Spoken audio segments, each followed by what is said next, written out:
É muito bom receber vocês hoje aqui, dessa forma de início de feriado. Vocês viram na apresentação anterior que essas palestras são promovidas por uma associação de profissionais que trabalham com o Patchwork no Rio Grande do Sul e em Santa Catarina, e a qual eu sou o presidente nesse momento dessa associação, representando então esses colegas. Por isso estou aqui para fazer a apresentação da nossa palestrante, Fátima Macedo, que é uma colega da Bahia e helper da primeira turma de formação do helper de Patchwork aqui no Brasil. E ela vem hoje, então, falar sobre esse tema tão instigante e trazendo um pouco da magia da vida baiana, vamos dizer assim, né? Eu, particularmente, acho o povo baiano muito parecido com o povo gaúcho, porque é um povo de tradição, um povo que eu sinto assim muito patriota, né? Se dá para se dizer patriota para um estado.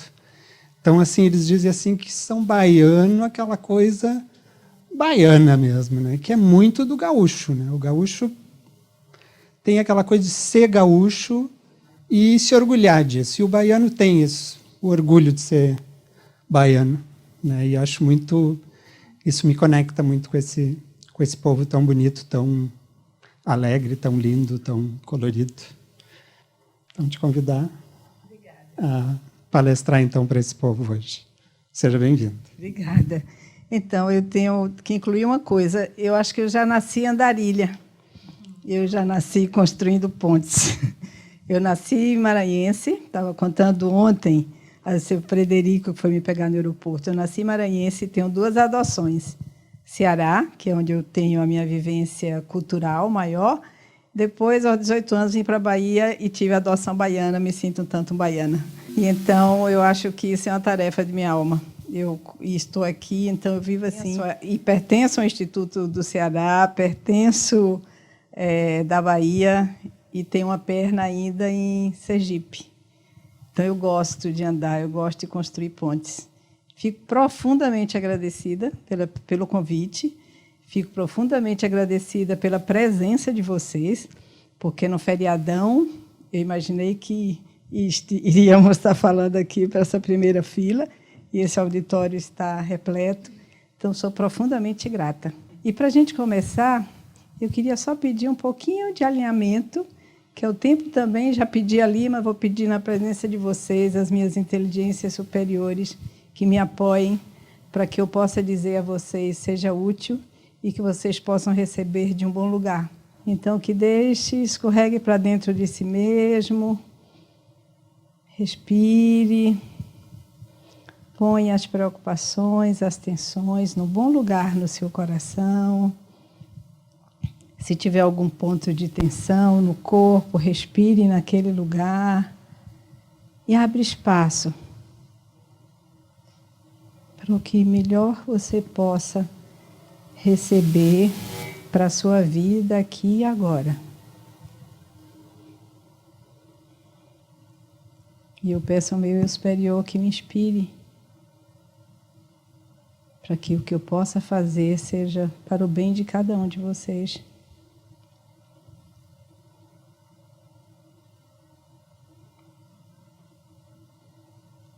E cada um a seu tempo vai abrindo os olhos e dando a mão a quem está à sua direita, dando a mão a quem está à sua esquerda, nesse gesto simbólico dizendo que bom que você veio. E eu daqui estou dizendo mesmo a vocês, que bom que vocês vieram.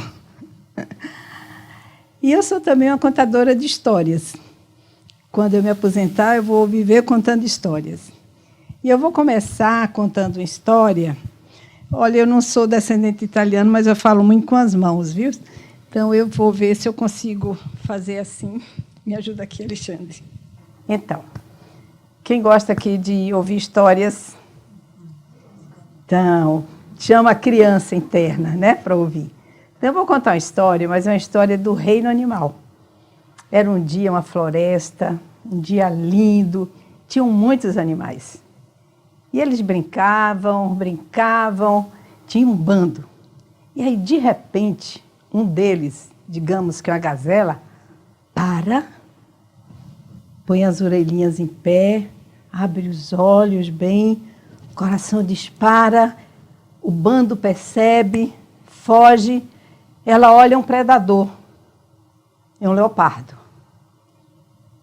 E ela parte para uma luta bem-sucedida, ou se ela se dá conta que não é uma luta bem-sucedida, ela pernas para que te quero, para também uma fuga bem-sucedida. Mas se ela nem consegue lutar, nem consegue fugir, ela se finge de morta. Peter Levine, que é quem criou a teoria do trauma, Somatic Experience, ele diz: entrega a alma a Deus. O predador não gosta de caça morta, vem, cheira, vai embora. Uma hora depois, esse animalzinho começa assim, ó, sempre pelo nariz. Aí vai soltando as cadeias musculares. Aí, pronto. Outra experiência. O que é que esse animalzinho fez? Tensão, carga, descarga. Homeostase. Não criou trauma. Completou o ciclo. E assim vai. O animal fica assim o tempo inteiro e não neurotiza, não cria tensão. Traga esse animal para um ambiente doméstico, acontece com o que acontece com o humano. E o que nós, humanos, agora a história do humano. A gente tem um choque, faz de conta que não acontece nada. O carro quase bateu, saiu com cara de paisagem, como se não tivesse batido. Tem uma interação com uma pessoa, engulo, sapo de chifre, e faz de conta que não aconteceu nada. Então, eu vou colocando dentro de mim todos esses aspectos e vou gerando uma tensão. E ainda, o que eu faço? Não sei descarregar, e em vez de encontrar recursos internos ou externos para fazer aquilo que o animal fez, na interação com o outro, com a mídia, com a informação, eu vou criando mais tensão. Haja vista os jornais nacionais da vida, os jornais, as novelas, né, as Babilônias da vida, eu nem sei o nome das outras, mas eu estou criando tensão. Tensão. Eu não faço tensão, carga, descarga. Uma vez em Salvador, eu trabalhava num programa que era chamado Programa de Desenvolvimento e Gerenciamento Integrado. E vinham assim os grupos de servidores. E eu peguei o grupo de servidores que eram delegados. Então eles vinham armados, cheios todos de paletó, de gravata, e eu esperava assim no ambiente relaxadinho, com som, um incenso, pedia para tirar os sapatos, que já era um choque, um trauma, pedia para deixarem os revólveres lá fora. E aí, quando ele chegava no meio da sala, que sentia uma música e o incenso, eu sentia que os ombros relaxavam. E uma delas tinha dor crônica de estômago. E eu perguntei para ela: e o que é que você fazia, gostava de fazer quando você era mais jovem? Ela disse: ponto de cruz. Eu disse: então volta a fazer ponto de cruz. Não precisa fazer grande, pega aquelas barrinhas para fazer pano de prato. E aí, um mês depois, ela disse: Fátima, a dor de estômago passou. Porque ela, apesar da televisão ligada, o dia na delegacia tinha sido intenso. Mas ela ficava 1, 2. 1, 2. Então, a cabeça dela, o pensamento estava ocupado de 1, 2, 1, 2, 1, 2. E ela foi aprendendo a se autorregular. Que é isso que eu quero trazer como introdução para essa palestra. Porque a vida é o que é. Eu não posso me colocar numa bolha e esperar que só as coisas boas aconteçam. Eu tenho que interagir tudo que ela me traz. Agora eu tenho que saber, feito animal, que faz me autorregular. E é um aprendizado que a gente faz e a gente deve ensinar. O que é bom a gente passa para o outro, desde a mais tenra idade. Quando eu fazia formação de SE, a minha professora era numa residência, a filhinha dela, de 6 anos, estava descendo a escada toda imitando a mamãe, cheia de lacinhos, de colares, pintada e com sapato bem grande. Era americano, o sapato era desse tamanho. E ela, de 6 anos, o pezinho assim. ficou preso na escada. Ela caiu e nós ficamos assim tensos. Ela deitou no chão e fez igual animal. E a gente ficou assim, ensinei ela a se autorregular. Então, tem várias formas da gente se autorregular. E a mais fácil, e que não custa um tostão, é a respiração.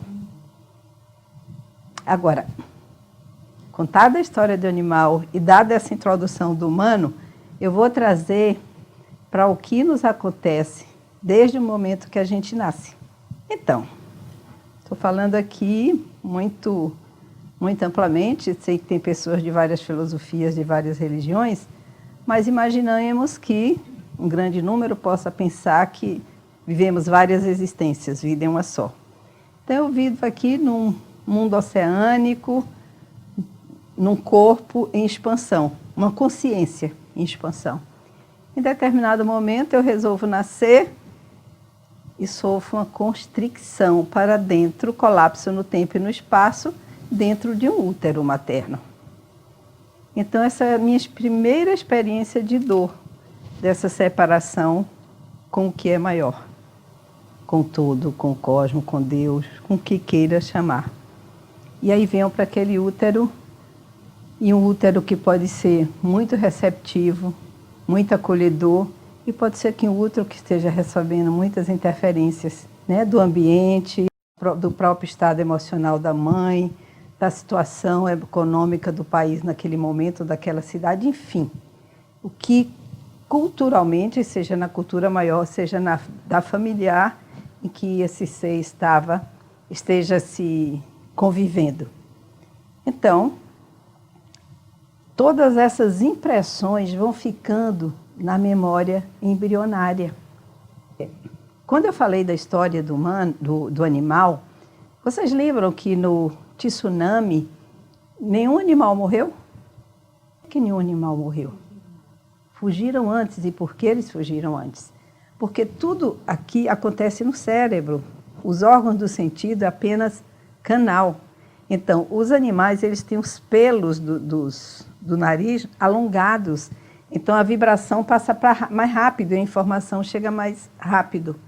São quadrúpedes, então eles têm o ventre próximo da terra, eles recebem informação da terra.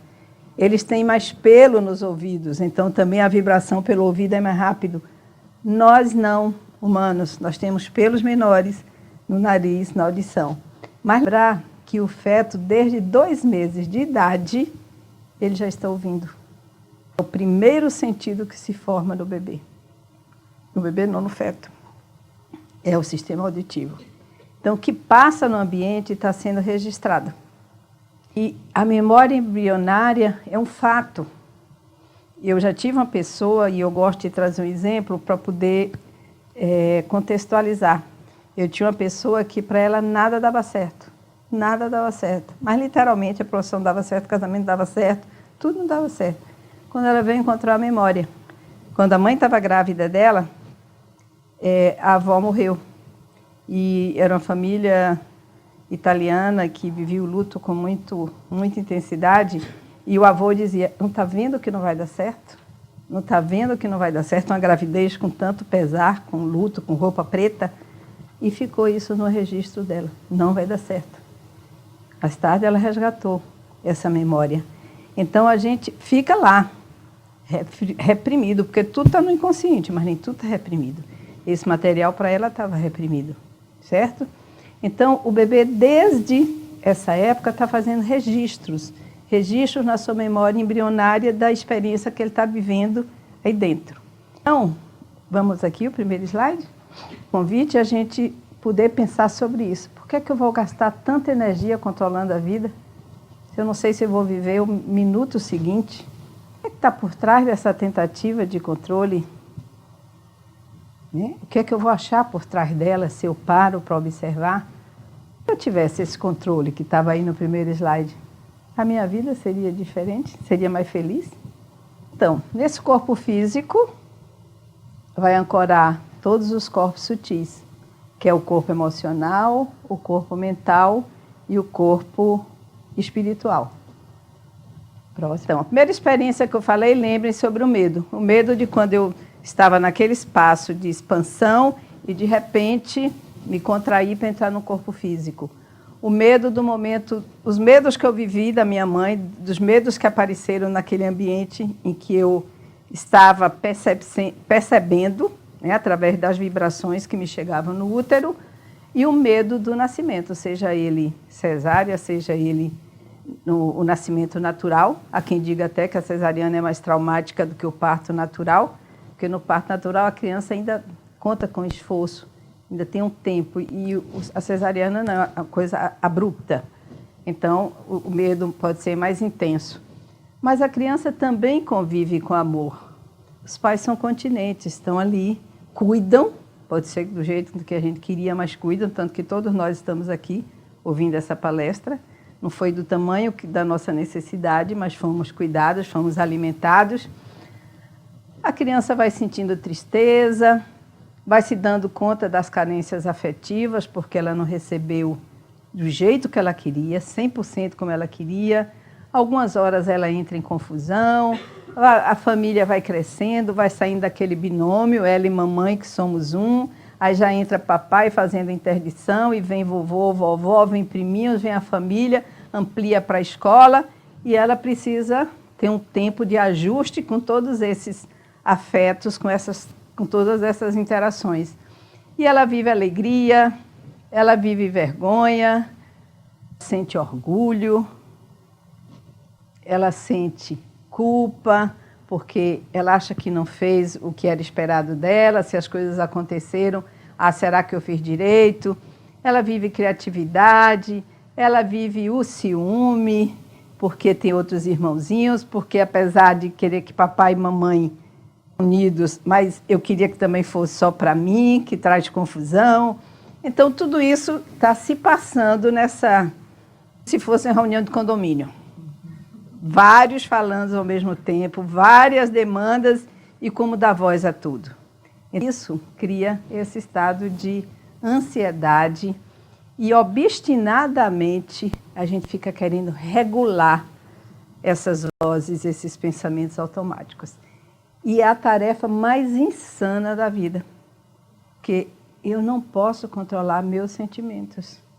Eu não posso dizer assim, você tem que amar Frederico, ou você tem que deixar de amar Frederico. Eu não posso. Eu ainda posso refletir sobre o meu pensamento, eu modificar com ego positivo esse pensamento. Mas o que nutre aqui esse pensamento é esse cortejo que está atrás dele, do corpo emocional. Então, é a soma, a expressão é a soma dessas duas instâncias, do meu corpo emocional e do meu pensamento. Eu queria que vocês olhassem essa gravura, né? Aí onde estão nossos devaneios, aí onde está a nossa construção positiva ou negativa. É o que eu emano para o mundo. No corpo mental, nós vamos encontrar nossos pensamentos positivos e negativos, nós vamos encontrar as crenças verdadeiras ou errôneas, ou falsas, como queiram chamar, nossos julgamentos, projeção mental, visualização, ficamos ressignificando coisas, criando formas de pensamento. Quem não é do Péssaro, que não sei se compreende esse conceito, que eu vou moldando a minha vida com o pensamento que me empresta, que tem emprestado esse material do emocional. Então, o guia nos diz assim, o guia do Péssaro, a nossa vida não mente. Não mente porque a construção é minha. Eu estou construindo positivo ou negativamente a depender do que eu tenho internalizado como conceito de vida. Se é uma vida benigna, benevolente, ou se é uma vida negativa. Aquela história do meio copo de água, conhecem? Né? Nossa, deixaram meio copo para mim. O outro diz, nossa, só tem meio copo de água para mim? A realidade virtual, porque nós vivemos muito em cima de ilusões. Quando a gente chega perto, não é bem aquilo que a gente vê e é real. Nossos devaneios, e aí ampliamos as emoções, dramatizamos, uma coisinha desse tamanho, a gente se inunda e inunda o outro. Ou também minimiza as emoções, vai tanto botando para dentro, se congelando, que já nem faz contato. Supressão, repressão, quando eu jogo lá para o inconsciente, para que eu não sofra, e negação.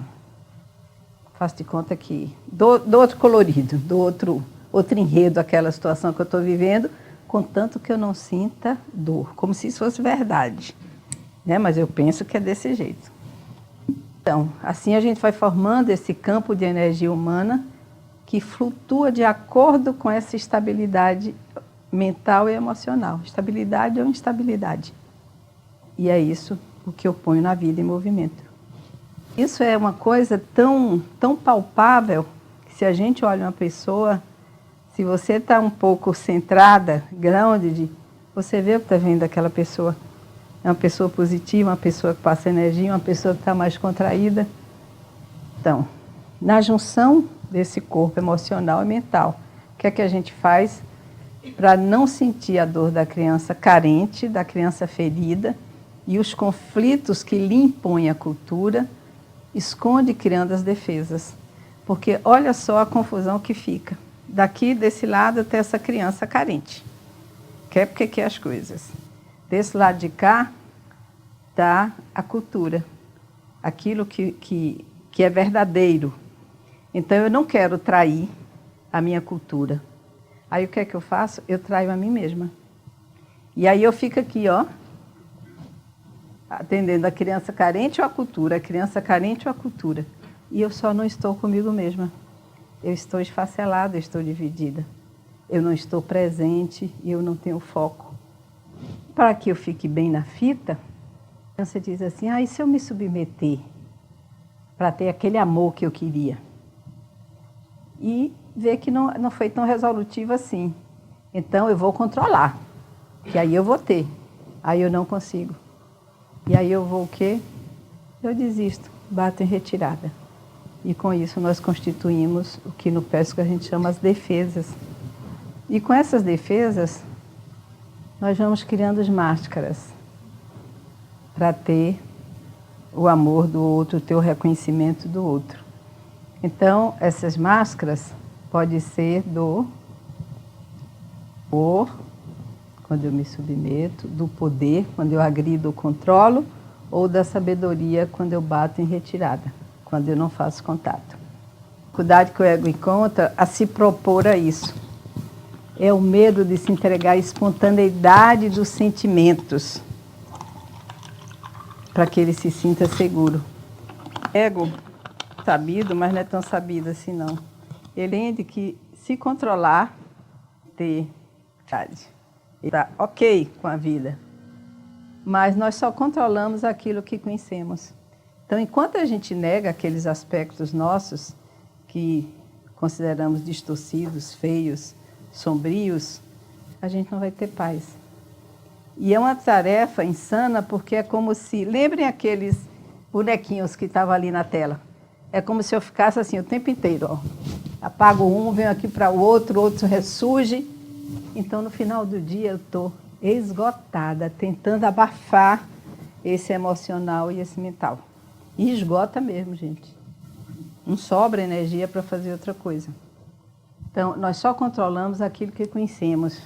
Então, como é olhar e dizer assim, ainda eu estou nesse ponto. Eu vivi agora essa experiência para vir fazer essa palestra para vocês, quando eu dei conta do feriadão. E, meu Deus, se tiver pouca gente, quem é que eu boto o olho? Aí o coração, aí eu fazia, me autorregulava. Fafá, calma, porque eu sabia que era criança, calma, vai ter quem está, ficava calma. Página que eu viro, que vai ficar pronta para o resto da vida, não. Que a pouco vinha de novo. Aí vinha para o outro lado. E se for muita gente? Você vai dar conta? Aí eu de novo respirava, sentava minha menininha e acomodava. E assim a gente vai fazendo essa autorregulação. E dando um bom lugar. É isso que faz a vida benevolente. Eu dou um bom lugar àquilo que é meu. E eu rejeitar, porque tudo aquilo que a gente rejeita volta numa força ao contrária. Jung que diz, aquilo que a gente não olha de costas, nos ataca de frente. Então, é trazer, dizer, esse é um pedaço meu, e dar boas-vindas a ele, porque se veio, é porque a luz já está permitindo isso. Eu já abri o porão, e deixei que entrasse a luz e que esses inquilinos, que eram indesejáveis, venham para que eu possa conhecê-los e trabalhá-los. Círculo vicioso do controle do ego, onde a gente fica feito peru, rodando em cima daquilo e não sai do lugar porque a gente não conhece.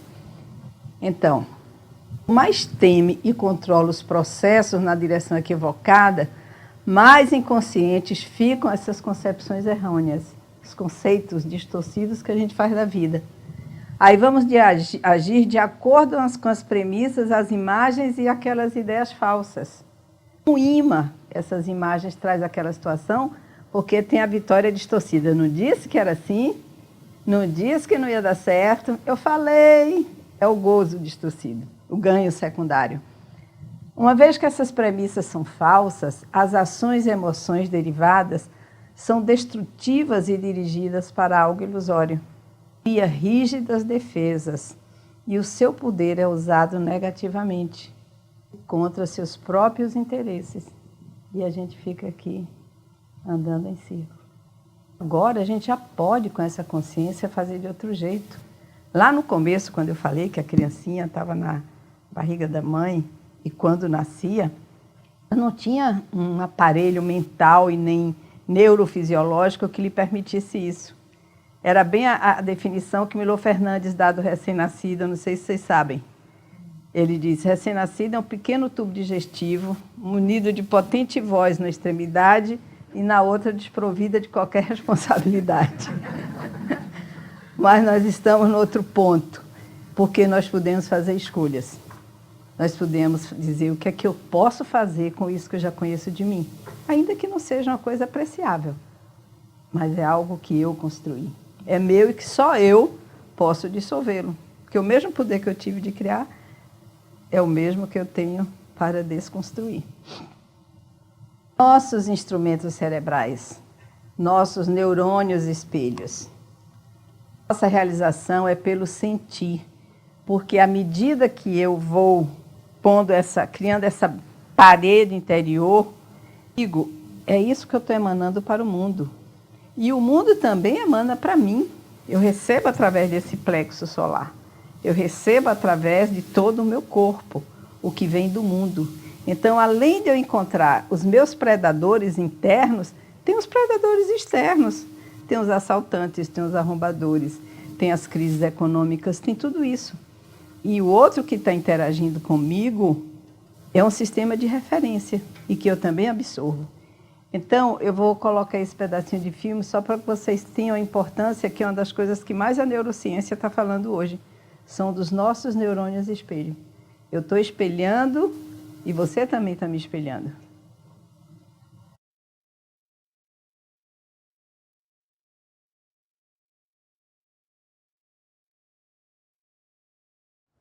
Hello again. Gaze into a mirror and what do you see? Well, I see my face, of course, but in my face I see moods, I see shifts of feeling. We humans are really good at reading faces and bodies because if I can look at you and feel what you're feeling, I can learn from you, connect to you, I can love you. Empathy is one of our finer traits, and when it happens so easily, perhaps because, and this is brand new science, this is just out of the lab, we may have some special circuitry in our brains that helps us whenever we look at each other. Ask yourself, why do people get so involved, so deeply, deeply involved with such anguish, such pain, such nail-biting tension over football? Cleveland Browns are gambling on defense. Why are we such suckers for sports? And it's not just sports. We can lose it completely at the movies, at video games, watching a dance. Is there something about humans particularly, that allows us to connect so deeply when we watch other people? Watch them moving, watch them playing, watch their faces. Well, as it happens, scientists have an explanation for this strange ability to connect. It's new. It had never been found on the cellular level before. A set of brain cells found on either side of the head. Among all the billions of long branching cells in our brain, these so-called mirror neurons have surprising power. What we found is the mechanism that underlies something which is absolutely fundamental to the way that we see other people in the world. And it began entirely by accident at a laboratory in the lovely old city of Parma, Italy, where a group of brain researchers was working with monkeys. And they were testing a neuron, that's a brain cell, that always made this sound whenever the monkey would grab for a peanut. So the lab had all these peanuts around, and whenever the monkey made its move, the neuron would fire. Scientists thought, now here's a neuron that is essential to motion. It's a motor neuron. Then one day the monkey was just sitting around, not moving at all, just sitting, when a human scientist came into the lab. And when that scientist grasped the peanut, the monkey's cell fired. Now, the monkey hadn't moved. It was the human that had moved, suggesting that this neuron up here couldn't tell the difference between seeing something and doing something. Seeing and doing were the same. Or more intriguingly, that for this neuron, watching somebody do something is just like doing it yourself. The head of the lab, Giacomo Rizzolatti, thought, wow. Viram que ele disse, não tem diferença entre o ver e fazer. Tem uma parte dentro do nosso cérebro que se chama núcleo cerúleo, tem esse nome, cerúleo, porque ele é azulado, então batizaram assim. É o que não faz distinguir o real do imaginado. Então, você imagina, que vou comer uns tamarindos, está delicioso, a boca enche de saliva. Então, eu digo, deixei o carro aberto, roubaram minha bolsa, coração dispara. Então, isso que a gente constrói com o pensamento tem uma interferência muito grande na forma pensamento que eu estou emanando no mundo e estou emanando para o outro. Como também a recíproca é verdadeira, também estou recebendo o outro. Aí tem a menininha que está no carro da mamãe vendo um filminho.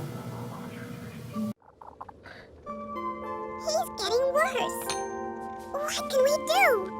He needs his mama, Brittany. She'll know what to do.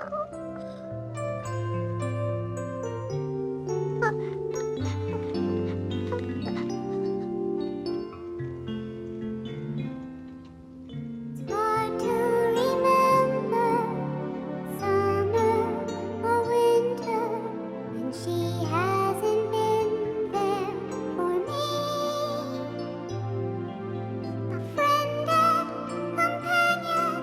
I can always depend on my mother. That's who I need. I've taken for granted seeds that she planted. She's always behind every scene.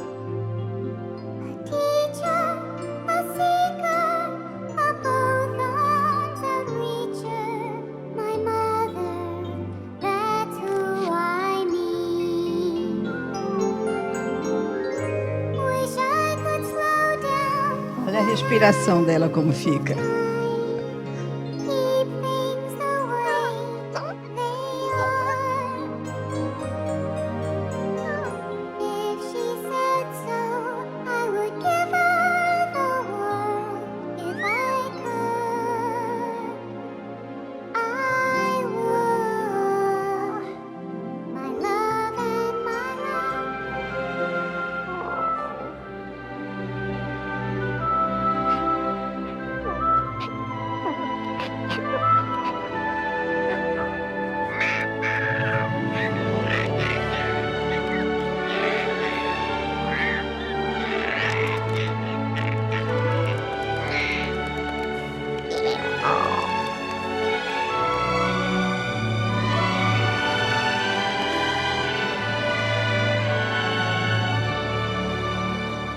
Olha a voz da mãe.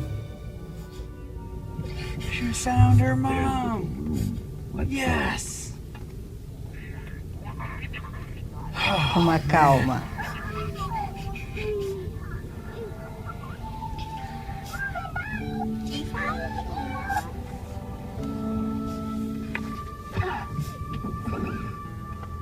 E E como é sermos boas mães ou bons pais para nós mesmos, né? Nos acalmando naqueles momentos de tensão. Então,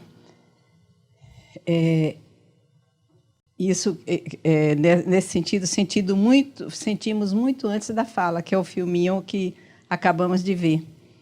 Então, com isso, as nossas defesas mentais e emocionais vão bloqueando o medo, bloqueiam a raiva, bloqueiam a culpa, bloqueiam a dor, congelam os neurônios espelhos. Eu não recebo nem dor, não há troca, tem uma parede em relação a mim mesmo, em relação ao outro, porque não queremos sentir,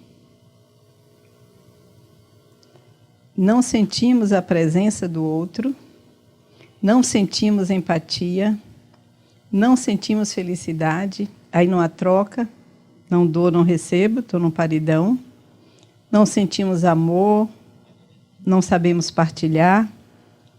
Nosso mundo, sem os neurônios espelhos, vai se tornando um mundo solitário, solitário de mim mesma. Estou perdida de mim mesma. Posso estar numa multidão, mas estou perdida de mim mesma. Como é que eu uso a minha energia? Gasto no controle de mim mesmo para não sentir. São questionamentos. No controle do outro para não manifestar aquilo que eu não quero sentir. Julgando, negando, agredindo o outro, quando faz sentir aquilo que eu não quero sentir. A gente, com essa atitude de enrijecimento em relação aos nossos sentimentos, a gente esquece que vive num mundo de dualidade, que eu tenho o eu real. Eu sou sombra e luz. Mas se eu posso acreditar que tem um outro eu que me inspira, o essencial, que é o divino em mim, eu posso, se inspira, e eu posso aquietar, porque já não é meu ego que está no controle, já não é meu ego que é meu chefe. Entregue essa instância superior, essas inteligências superiores. E aí, nessa condição de relaxamento, eu posso dizer sim à vida. Sim à vida em sua benignidade.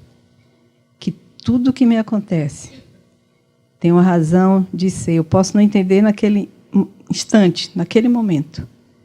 Mas se eu posso respirar e ver, mais tarde eu digo, olha, era um presente que a vida estava me dando. Acho que a gente pode ficar por aqui para poder ser atenta ao horário que vocês têm para essa palestra. Eu, antes que vocês saiam, eu só vou fazer um convite para que a gente possa produzir em neurônios espelhos uma alegria, né? Que a gente possa trazer essa energia, mover o corpo dentro da alegria. É aquela música.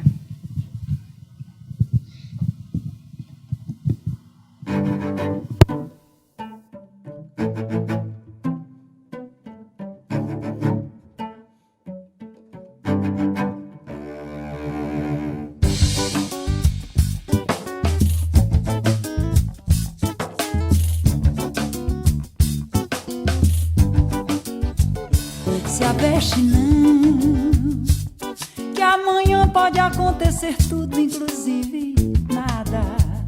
Se aveste não, que a lagarta rasteja até o dia em que cria asas. Se aveste não, que a burrinha da felicidade nunca se atrasa. Se aveste não, amanhã ela para na porta da sua casa. Se aveste não, toda caminhada começa no primeiro passo. Reconhecer. A natureza não tem pressa. Acolher. Segue seu compasso, inexoravelmente chega lá. Se aveste não, observe quem vai subindo a ladeira. Seja a princesa ou seja a vida não discrimina, é neutra. Pra ir mais alto vai ter que suar.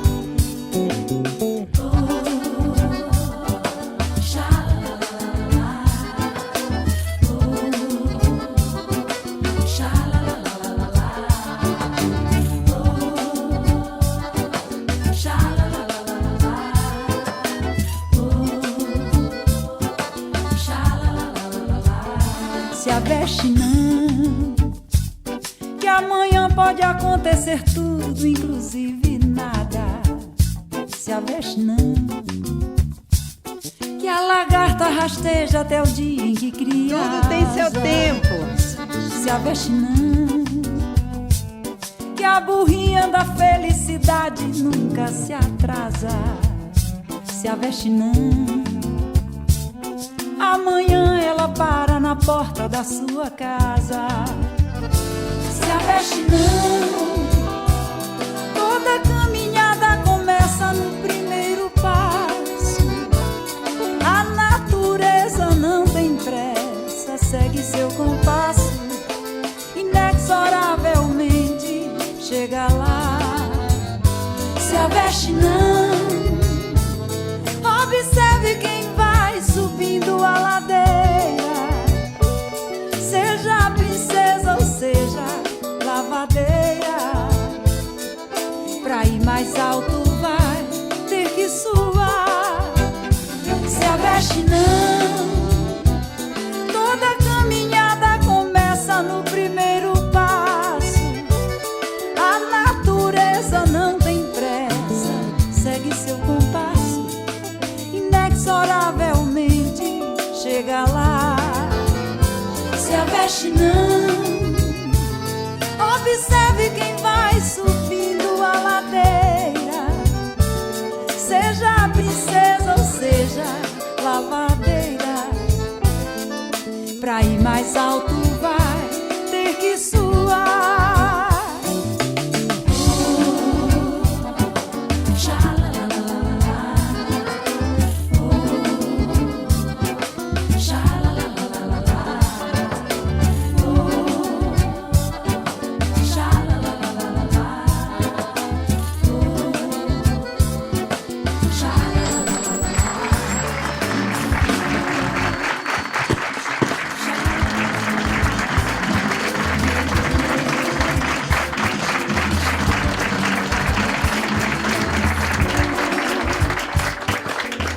Então, em nome da associação, quero agradecer a presença de todos, agradecer a palestrante, que está ali recebendo os cumprimentos. E dia 21 de novembro teremos nossa próxima palestra, ainda sem o tema, nome não tenho muito bem na minha cabeça ainda, mas dia 21 de novembro, aqui de novo às 11 horas da manhã, na Cultura. Muito obrigado mais uma vez.